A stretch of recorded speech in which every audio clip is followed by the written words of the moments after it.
گے اتنے بڑے تم کیا ہو جاؤ گے؟ متقی ہو جاؤ گے۔ جتنے تم گناہوں سے اور اللہ رب العالمین کی منع کی ہوئی چیزوں سے بچو گے اتنے بڑے کیا ہو جاؤ گے؟ تم متقی ہو جاؤ گے، اتنے بڑے کیا ہو جاؤ گے؟ اور نبی کریم علیہ الصلوۃ والسلام نے فرمایا کائنات میں مجھ سے بڑھ کے کون متقی؟ یعنی کئی احادیث کا یہ مفہوم ہے، مفہوم عرض کر رہا ہوں کہ رسول کریم سے بڑا کائنات میں متقی کوئی نہیں، نبیوں سے بڑا کائنات میں متقی اور پرہیزگار کائنات میں کوئی دوسرا شخص نہیں ہے۔ کائنات میں سب سے بڑے متقی لوگ جو ہیں وہ کون ہوتے ہیں؟ اللہ کے پیغمبر، اللہ رب العالمین کے پیغمبر، یعنی وہ ہر اس عمل سے رکتے ہیں، وہ ہر اس کام سے رک جاتے ہیں جن سے اللہ رب العالمین نے رکنے کا حکم دیا۔ اور پھر یاد رکھیں اللہ رب العالمین کے پیغمبروں کے بعد ان کے امتی جو ہیں ان کے اندر تقویٰ پیدا ہوتا ہے ان کی تعلیمات کی برکت سے، ان کی تعلیمات کی برکت سے ان کے اندر بھی کیا پیدا ہو جاتا ہے؟ تقویٰ پیدا ہوتا ہے۔ کیا پیدا ہوتا ہے؟ ان کے اندر بھی تقویٰ پیدا ہوتا ہے۔ تو نبی کریم علیہ الصلوۃ والسلام نے اپنے اصحاب کے اندر کیا کیا؟ اپنے اصحاب کے اندر تقوی والی شان پیدا فرمائی۔ کیا قرآن نے کیا کہا ان کے بارے میں؟ التائبون العابدون، التائبون وہ توبہ کرنے والے۔ توبہ کا معنی بھی کیا ہوتا ہے؟ توبہ کا معنی بھی کیا ہوتا ہے؟ اللہ رب العالمین سے اپنے گناہوں کی معافی مانگنا، اللہ رب العالمین سے اپنے گناہوں کی کیا کرنا؟ معافی طلب کرنا۔ ادھر میری طرف توجہ کریں بھائی سارے۔ رب العالمین کی بارگاہ سے اپنے گناہوں کی معافی طلب کرنا، اس کا نام کیا ہے؟ اس کا نام ہے توبہ۔ اس کا نام کیا ہے؟ اور توبہ بھی انسان کب کرتا ہے؟ جب بندہ تقوی کے راستے پہ چلتا ہے، جب بندہ تقوی حاصل کرنا چاہتا ہے تو سب سے پہلے کیا کرتا ہے؟ توبہ کرتا ہے۔ کیا کرتا ہے وہ؟ تو اس لیے سورہ حدید کی یہ والی آیہ کریمہ آپ ہمیشہ یاد رکھیں، سورہ حدید کی یہ والی آیہ کریمہ آپ ہمیشہ کیا رکھیں؟ یاد رکھیں۔ کیا کہ اللہ تعالیٰ کی ذات جو ہے اپنے بندوں کے ساتھ ہے، اپنے بندوں کے کیا ہے؟ یعنی ان کا کوئی عمل بھی خدا کی نگاہ سے پوشیدہ نہیں ہے، چاہے وہ چھپا ہوا ظاہر ہو یا باطن ہو، انسان کا ظاہر ہو یا انسان کا باطن، ہر چیز اللہ رب العالمین کی ذات کے اوپر کیا ہے؟ عیاں ہے۔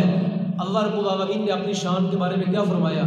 عالم الغیب والشہادہ، کہ اللہ کی شان یہ ہے کہ وہ ہر چیز کا کیا کرنے والا ہے؟ جاننے والا ہے۔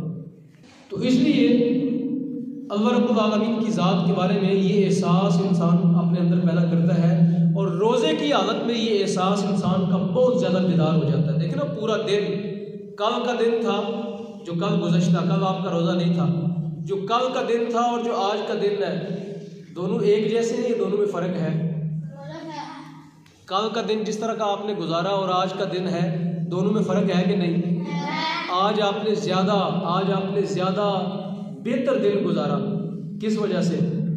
روزے کی وجہ سے، کہ روزے کی وجہ سے آپ کے اندر وہ احساس بیدار ہو گیا کہ میں اپنے خدا کی نگاہ میں ہوں، میرا خدا مجھ کو دیکھ رہا ہے اور میرا کوئی عمل بھی اللہ کی ذات سے پوشیدہ نہیں ہے، میں ہر وقت اللہ تعالیٰ کی نگاہ میں ہوں۔ تو اس لیے سامعین محترم، اس لیے یاد رکھیں کہ پروردگار عالم نے فرمایا کہ لوگوں روزے رکھو تاکہ تم متقی بن جاؤ۔ تاکہ تم کیا بن جاؤ؟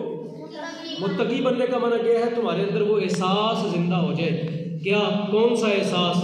کہ میں اللہ کی نگاہ میں ہوں، میں اللہ تعالیٰ کی کیا ہوں؟ اور تمہارے اندر وہ احساس زندہ ہو جائے کہ جن چیزوں سے مجھ کو روکا گیا میں نے ان سے رکنا ہے، میں نے ان سے کیا کرنا ہے؟